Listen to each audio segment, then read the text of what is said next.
If you woke up this morning, maybe you noticed it. Maybe you noticed it when you were out and about. It was another hot, steamy day here in New York City. But actually, that haze that you saw is smoke that drifted here all the way from the West Coast. There are wildfires still burning, of course, in California and Washington and Oregon states. I noticed it when I came out of the office. The haze, it's like you can barely see down the avenues. I was up early and I saw the haze, but I had no idea it was from the wildfires out in California. New Yorkers noticing a haze lingering over the city. At 1 o'clock, 2 o'clock this afternoon, you could definitely see there was a yellow-orange tinge to the sunlight. Wildfire smoke from the west swept into the tri-state, creating the dangerous air quality. The atmosphere is just choked with smoke from fires out in the western U.S. and Canada. Dr. Dave Robinson is the New Jersey state climatologist at Rutgers University. The sky is full of smoke, and it's restricting visibility horizontally down here near the surface of the earth. If we get some rain, that will help clean out the sky here in the mid-Atlantic states. It will also change if the winds, the circulating winds from west to east shift position. The New York State Department of Environmental Conservation issued an air quality alert for New York City, Long Island, and the lower Hudson Valley until midnight.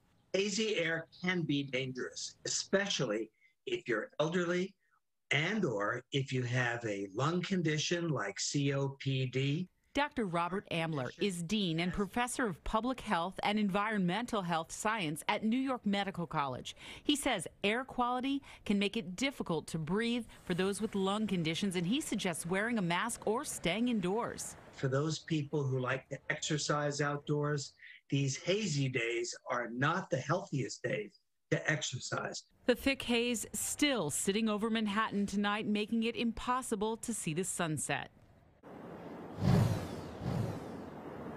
And this, of course, could linger a few more days. We need the winds to shift or rain to happen for the air to clear out. But it is likely that this will happen again in the next few months because fire season, of course, is not over. It lasts a few more months. So more things could be blowing this way from the West Coast. And again, you heard what the doctor said there. They're asking you, even if you don't have health conditions, these are not the best days to be exercising outside. Lori and Steve, I'll send it back to you in the studio. Yeah, take some precautions. All right, Sharon, thank you. Sharon bringing up what it's going to take for this to clear out. Yeah, Audrey, it's a lot. It really is. It really is. And what's been problematic is that the jet stream has allowed that smoke to traverse from the west all the way out towards the Great Lakes. And we sort of have a dip in the jet stream here, which has also helped to pull in a lot of those smoky conditions right here into the northeast. A look at the satellite shows that we do have some clouds just towards our northwest. But what we would see normally during a visible satellite image is the low gray clouds that are indicating the smoke across the region. This is where it sits right now. This is sort of a projection of where we find smoke at the moment.